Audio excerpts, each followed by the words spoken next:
Welcome to Pure Dog Talk. I'm your host, Laura Reeves, and I am so excited that you guys are here to join us, and very excited to welcome Dr. Carmen Battaglia. He's a board member for the American Kennel Club, and he is going to talk to us today about how to breed a super dog, and I am so excited. Thank you. Thank you, Laura. I appreciate being here, and thank you all for coming. I always like to start when I do lectures, to start with a phrase that I use at the university all the time, and that is, those who don't read have no advantage over those who can't. I put that on the blackboard the first day of class, knowing that the first 3 days are called drop and add. So if you don't like the class, it's too early in the morning, it's cold, you can't find parking, you can drop that class and add another. There you go. But there's another reason for that, and it has to do with why I like that phrase. And it reminds me back when I was in graduate school. I had a professor named Winston Kellogg. He was a Nobel Prize kind of guy. Oh my gosh. And he had no time to argue with students over grades. So he would make things simple. So the first day of class, remember, this is drop and add. Yeah. Dr. Kellogg would say, all right, I'm going to tell you how I'm going to grade. We're never going to talk about this again. I'm going to give you 4 tests, 100 questions each. They're all multiple choice. If you get them all right, you get an A. If you miss 1, you get a B. If you miss 2, you get a C. You miss more than that, you flunk the test. And then he said, because the room by now is dead quiet, Yeah, right. is there anyone in here today that doesn't understand how I'm going to grade? So we're all thinking, oh my God, how are we going to possibly survive this? So little did I know that 20, 30 years later, I would be a professor. Yes. And students would be asking me that same question, Dr. Battaglia, how are you going to grade? And I thought, well, you know, I don't think I want to grade Kellogg's way. So here's what I say. I'm going to give you 4 tests, 100 questions each. They're all multiple choice. 50% of your test questions are going to come from your homework. So if you're not interested in doing homework, this would be a good class to drop. So now think about it. Why do I take the time to say that here? The answer is the same as why I say it at the university. In the little bit of time I have with the students at the university, Monday, Wednesday, Friday, an hour, 2 hours, I can't teach them everything they need to know about the subject. And that's the problem I have here. In the little bit of time we have, Right. we don't have enough time to teach the subject. So I have to depend on the fact that you're willing to read, because most of what I'm going to say is on the website. You can access it through breedingbetterdogs.com. You can see the articles we're going to put up on the AKC website. So there's plenty of material to learn what I don't have the time to do in this little bit of time. So let's get right to it, okay? Awesome. Breed the super dogs. So Anyone can have one, right? anyone who wants to take the time and willingness to learn can have a super dog. This is not out of reach with the technology. We live in the greatest time ever in the history of the world. There's more technology today than there's been in the last 3,000 years. Here it is, all in front of you. And, you know, and it's a matter of taking the time to learn. So if you ask yourself, well, let's talk about what is a super dog. You know, Right, if I saw right. one, what would it look like? Well, a super dog would be 50% smarter than the other dogs. That means Okay. they're more trainable. Right. So who would want a smarter, more trainable dog? Well, if I was out in the show ring today, I'd want a more trainable dog. He would perform better. Mm-hmm. If I had a obedience dog, an agility dog, a hunting dog, Yes. or even one of our military or TSA dogs, Right. I would want one of those. So in addition to being smarter, the super dog has a better heartbeat. It has a better heart rate. Its adrenaline runs faster. And I think that is fascinating. And the physiological piece, it's not just the mental, the physiological piece. Exactly. And they have greater tolerance of stress and more resistance to disease for the rest of their life. Wow. So who wouldn't want a dog like that? Right. So the question is, how do you get that? How could you produce that kind of a dog? Well, in the Superdog program, you have to put the mates together, right Okay. sire and right dam. So if you kind of ask yourself these questions as I go along, in the usual 3-generation pedigree that most people look at, there's 14 ancestors. Right. So when you breed this dog that has 14 ancestors to another dog has 14, you have 28 ancestors. That's a lot of numbers. So the question is, what do you know about the 28 Yes. ancestors? So that's important to know. Yes. So I would ask the question, do you understand the strengths and weaknesses of the two pedigrees that you put together? Mm-hmm. So let's break that down into what we talk about. Mm-hmm. So the pedigree that we have today with names and titles Right. has nothing heritable on it. If you think about it, the name of the dog is not heritable. Those titles are not heritable. Those certifications are not heritable. So what good is the pedigree that has no heritable information? So you can't breed a Superdog without heritable information. Can't breed to those those titles. So let's use a different kind of pedigree. Let's take two pedigrees. One that deals with the conformation of the dog, and another pedigree that deals with the health. Nice. Okay, and the special traits that we might be interested in. Mm-hmm. So let's take a look at that. So one pedigree is called the Stick Dog Pedigree. So it breaks, the dog appears now, instead of a name, you have a name under a stick dog. Right. Stick dog has 7 structural parts: the ears, the head, the neck, the back, the tail, okay, the rear. Right. So now we got 7 structural parts. If we color code the parts based on the breed standard, yes. So we have to know the breed standard. If we do that, we can visually look at the pedigree of 14 ancestors, and we can see the strengths and weaknesses of the conformation. So we might see that a lot of the ancestors have good top lines, but poor fronts. And here's an important thing to me, Carmen. Where are they getting this information? When we put that Stick Dog Pedigree together, are we doing that based on we've seen all these dogs? We've spoken to the breeders? I think that's important to acquire that information. That's right, and that takes time. So yes. You're not going to do this overnight. You're going to do this over time. Yes. In the real world, what happens is, usually in the 3rd generation, most people have never seen those animals. Most of them are dead. I mean, it's just the way most of our pedigrees are.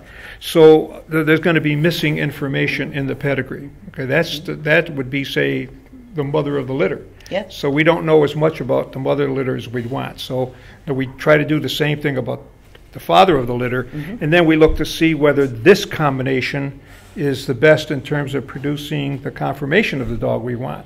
Right. But that's only half the dog. Right. The other half of the dog is how about health. Right. So in every breed, there's what's called the dreaded diseases. Right. The dreaded diseases are those that kill, mm-hmm. cripple, cause early death, or blindness. Okay. You must breed those out first. All the other stuff is secondary to these diseases. So you have to know in your breed right. what are the dreaded diseases. Well, right. most people know that. Sometimes it's hip dysplasia, could be epilepsy, could be any one of these mm-hmm. things. So this pedigree that we're going to deal with that has to do with health or a special trait, if we were, say, breeders of police dogs, we would want high drive. That yes. would be a trait we'd be yes. looking for. We'd be looking for a lot of health issues. We want good hips, good elbows. So we can code that in this other pedigree. In this other pedigree we're making. This other pedigree is called a symbols pedigree. Okay. So instead of using a stick dog, in this pedigree we allow circles to be females, okay. squares to be males. So now I visually can see the gender mm-hmm. of all the dogs in the pedigree. But the symbols pedigree allows you to include the litter mates. Yes. So we could now... That vertical pedigree like you can get at OFA. Correct. Love that. So now we can look at the female and see, well, she had 2 sisters and a brother. And we can see that the male might have had, 3 brothers and maybe no sisters. Right. So the whole pedigree. And we can find out that this one had lots of good or lots of bad of whatever our deadly right. disease is. So now with colors, we can code the symbols pedigree mm-hmm. for hips, elbows, right. whatever we want. Thyroid and cardiac. We allow the color to tell us what we're looking at. Right. So we can code them for those that are carriers, nice. Those that are affected, those that are normal. Okay. So again, how much do most breeders know about that in their right. pedigrees? Right. Well, some know more than others, but what everybody realizes when you think of the pedigrees this way is that we need a lot more information. Right. So you have to do more homework. Okay. So that 50% of the grade is on your homework. That's true. That's true. So what you end up realizing is that you're going to find that some of the dogs in your pedigree that you like are carriers. So the question is, what do you do with carriers? There are different choices, okay? You can throw them all away and throw all the breeding away with them, or you can go to another part of the literature that we now know about called managing the carriers. You simply manage them out of the pedigree through selection. Okay? That's one approach. Another is use formula breeding. Formula breeding is where you have outstanding dogs in the pedigree that carry the traits that you want, and you want to concentrate their genes in your puppies. Okay. So there's a whole paper on formula breeding. And this is on the Breeding Better Dogs website. It's on the website. So you can simply search. Listeners, we will make sure that these links are available to you. Good. And then the other problem is that you could have a breeding where you don't know very much about the ancestors on either side. The way out of that dilemma is called breeding up. Breeding up. So you're going to breed a litter. You're going to save a puppy out of that litter that's as good or better than its mother. And then you're going to breed that dog and save out of that breeding the same. So in 3 generations, you're going to eliminate most of what's missing. That's called breeding up. So there's 3 ways to approach this breeding problem. Okay, so let's now say that we're ready to breed. So one of the things that we want to think about is, do we want to line breed? Do we want to inbreed, or do we want to outcross? So let's talk about the definitions. Absolutely. So line breeding. Line breeding. We're breeding closer. We're breeding cousins to cousins. Inbreeding, we're breeding closer than cousins to cousins. Outcross means in 4 generations we have no common relatives. So why would we want to outcross? You know, you outcross because you're unhappy with what's in your pedigree and you're looking for new traits. So you should expect to see in your puppies a lot of variation between them. So you will not get consistent litters when you outcross, because that's the nature of the way the genes behave. So your option is to line or inbreed. So you can inbreed when you know a lot about the relatives. Well, if you're in one of the situations where you don't, that's not a good alternative, or a smart one, I should say. A better one would be to line breed, and because there's all kinds of cousin relationships. You know, which side of the pedigree are you going to line breed on? And as my wife says, you know, you're a cousin second removed. I'm not sure I know what that means, but it seems like the women all understand that. Okay. All right, so here we are now. We've kind of quickly walked through things we would want to do, just bringing the 2 parents together. So let's say we've made that decision. So there we are. So now what else? So now we're building this Superdog. All right, so we're going to breed her tomorrow, So the next piece of research says if that's what you're planning to do, take advantage of a supplement called DHA, 3 letters, DHA, common vitamin you can buy at any grocery store. And this is for the dam? For the dam. We're going to feed her 1 tablet each day from the day we breed her until the day she finishes weaning her puppies. Excellent. So the purpose of DHA is to enhance the brain of the fetus. So when this puppy now is weaned, the puppy's been on this diet of DHA from conception, to weaning. So we know that they're going to be weaned somewhere around 4 or 5 weeks old, depending on the female. So now we can simply supplement the puppy's diet with DHA until they're 14 weeks old. So those puppies are on it from the minute the bitch is bred until they themselves are 14 weeks old. And the reason for that is because at 14 weeks of age, their brain is 90% developed. We can do no more with it in terms of the supplement. So if you test the puppies when they're 14 weeks old, they will test out 50% smarter than all the others who were not on this regimen. So now when you think about we've genetically, through the pedigrees, put 2 dogs together to produce this outstanding puppy. We've now made this puppy a little bit better by enhancing its brain through the use of DHA, but there's some more research we could use. And this one is called early neurological stimulation. Okay, this came out of that secret research back a while ago. And what the research shows is that if you stimulate the neurological system, when the puppies are 3 days old until they're 16 days old, it will change them forever. Okay. So the paper's on the website, Early Neurological Stimulation. Links provided. Right. So what you will do with your puppies when they're 3 days old, you're going to stimulate them once a day. Okay. So you're going to take the puppy. Let's assume your pencil is my puppy. Okay. It's a cute puppy. So we're going to pick up the puppy. She's been nursing with her mother. We're going to take our Q-tip. I'll get a Q-tip over here. This is my Q-tip, and I'm going to find a toe, and I'm going to try to tickle the toe with a Q-tip, and I'm going to count 1, 2, 3, 4, 5. Okay, 5 seconds of stimulation is called tactile stimulation. In the toes. Between the toes. So now I've got the puppy in my hand. So while I have the puppy in my hand, I'm going to hold the head up like this. Okay. Right. Gravity will take blood out of the brain. Okay, so gravity is going to pull blood out of the brain. The neurological system is going to see that as a problem and tell the heart, pump blood back into the brain. Okay, stabilize this puppy. So you're going to hold it like this, 1, 2, 3, 4, 5. So neurological system's going to work again. First time we tickle the toe, neurological system says, hey, this is different. This doesn't happen to 3-day-old puppies. Nothing tickles its toes. So now we're giving it a new problem. We got too much blood coming out of the brain. So the neurological system's pumping blood back up.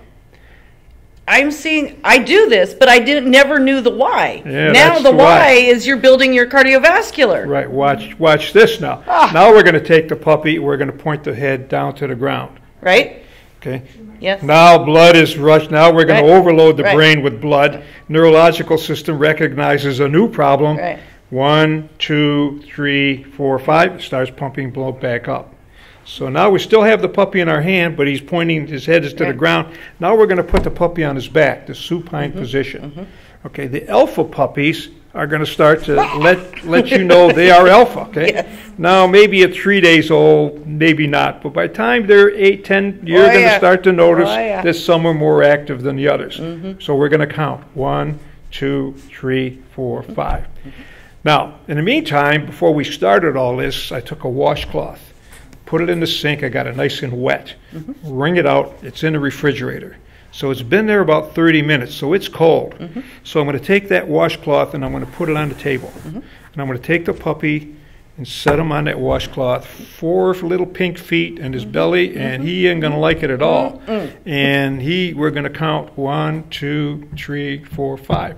Then we're going to put him back with his mom. We're going to pick up the next puppy. And do it all over again. You're right. So we're going to take each puppy. We're going to use that stimulation once a day from 3 days to 16. Okay. And change him forever. Yes. Okay. Now, I know that most of my audience are English-speaking Americans.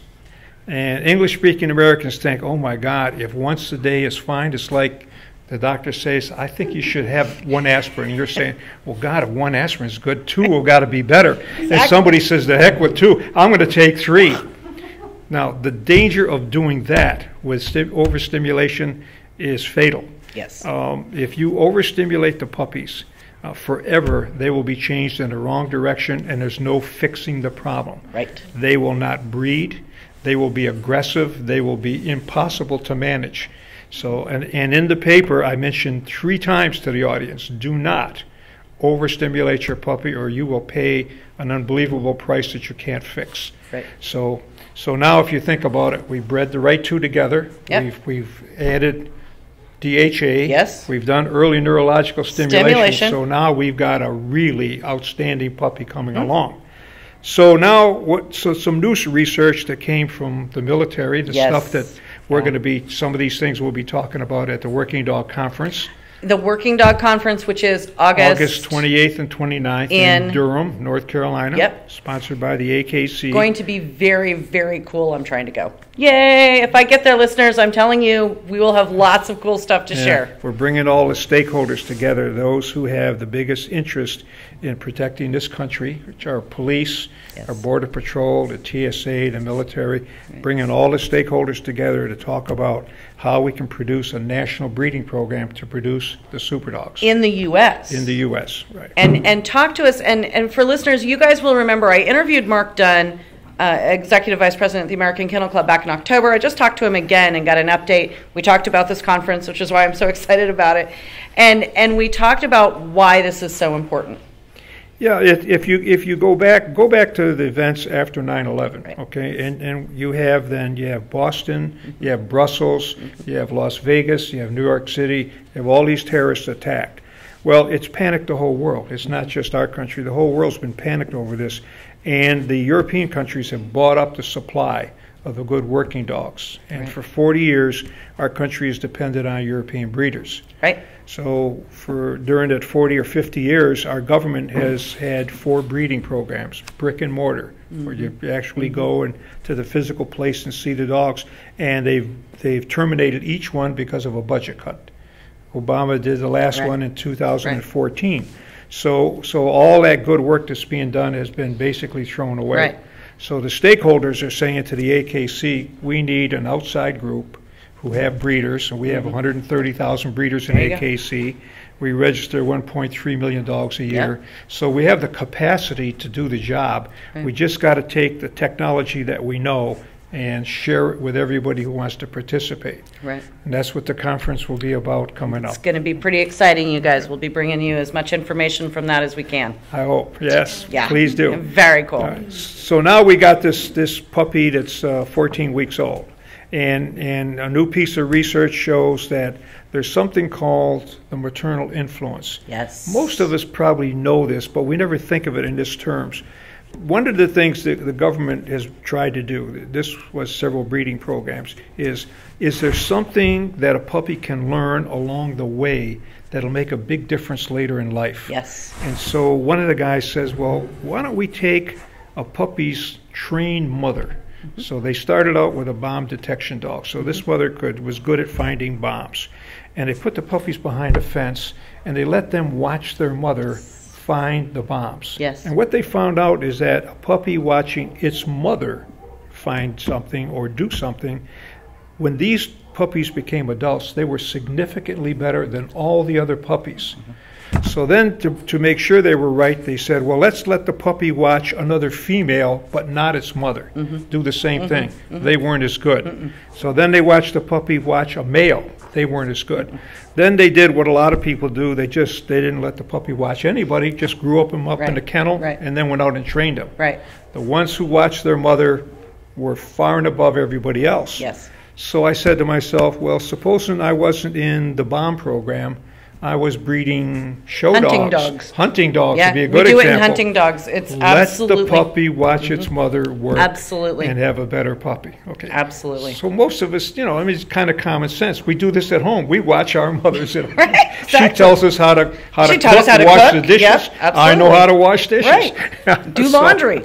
Yeah. So that's another thing that we know that we can do in this program. So now the puppies are being moved along, and we have to now socialize them. We can't just raise them in a kennel. Yes. So socialization becomes an important part. And so we're still at that 14 to 16 weeks, or we're starting the socializing piece in this program earlier? We're starting 8-9 weeks as soon as we think they're ready to, shots, vaccinated, they've been weaned and they can go out. Okay.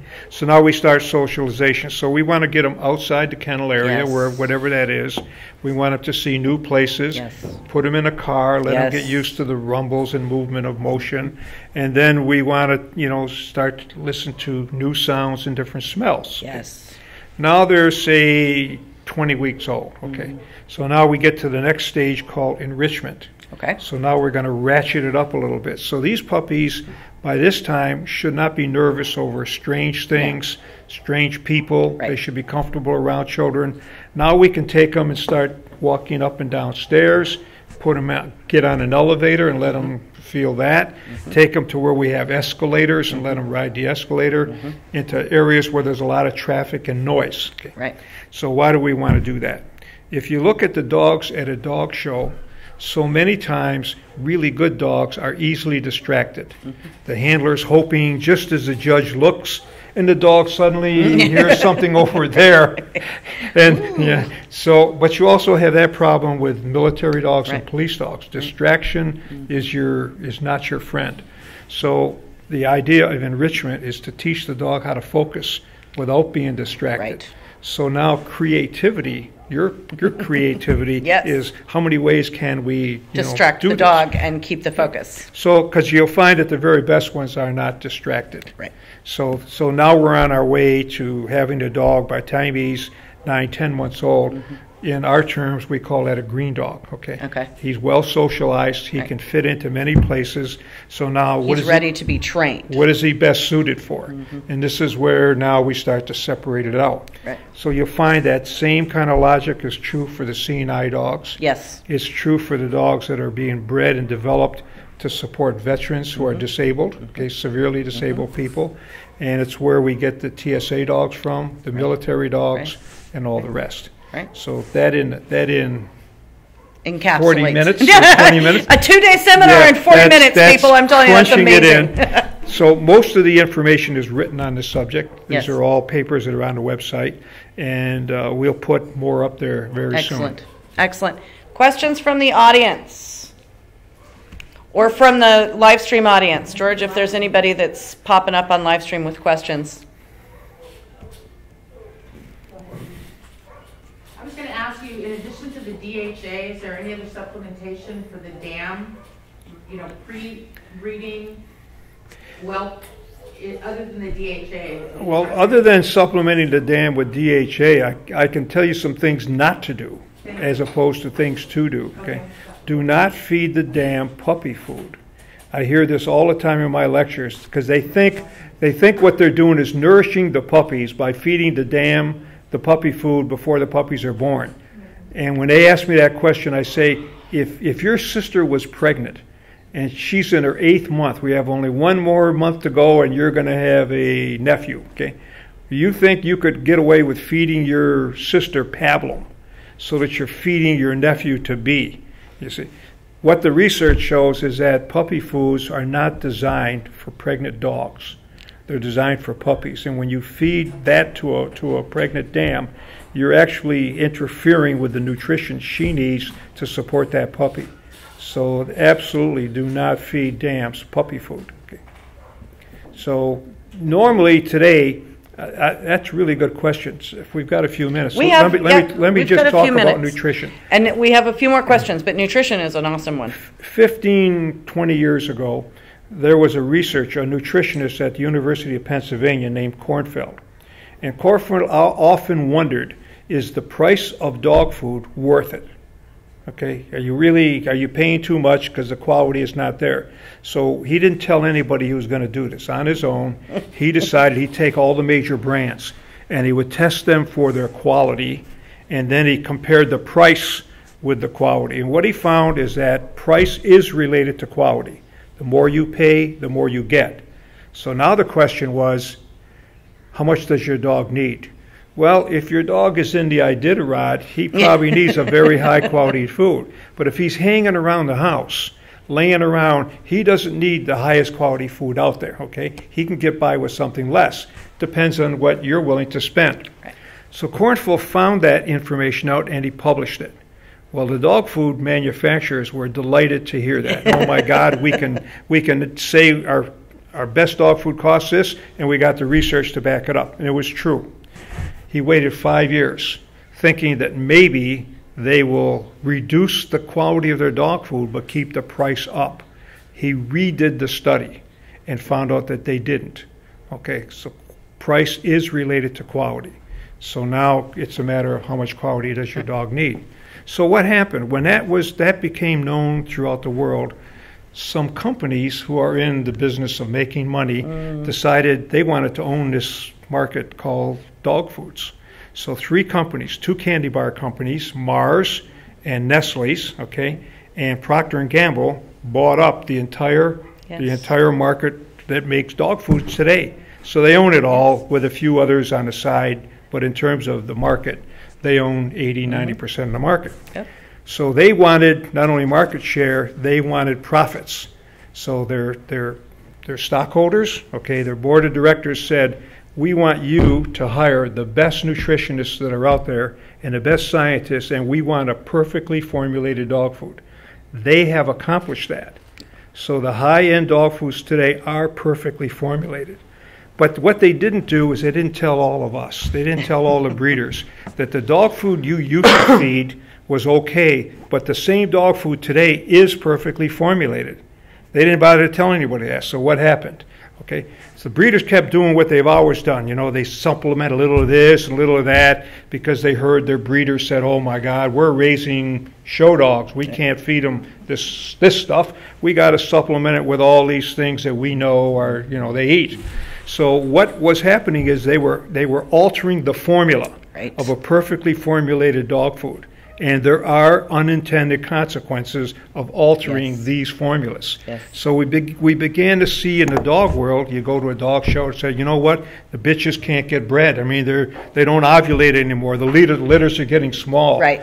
Pointing fingers everywhere. And the fingers should have been pointed right there with the breeder themselves, but they didn't know. They didn't know. So now we know, but we still have the problem we haven't told the audience.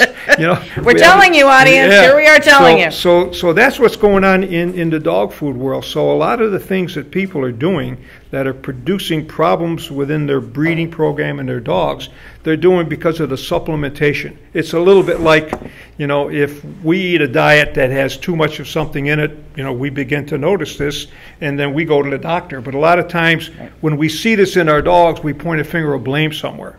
So are you saying that a nutrition could directly affect the size of the litter? Absolutely. Or the ability to get bred? And that's a great question. There's a piece of literature out there now that says you can influence the size of the litter by what you feed her while she's in whelp. And a quick answer to tell you what the paper's all about. The paper says, look, if you're feeding a high-end quality dog food, it is perfectly formulated. If you don't change the formula and your bitch is under 5 years of age and in good health, that's the most amount of puppies she's able to produce. Okay. So now let's just think about who this is good information for. Right. If you're in a breed where you have 10 or 12 puppies on the average, you might want to supplement a little bit. Okay. But if you're breeding toys and terriers where you're getting 1 puppy, 2 puppies, this is great news because you could be getting 3 puppies just by not altering that formula. All right. Dr. Battaglia. Thank you so much. My pleasure. My pleasure entirely.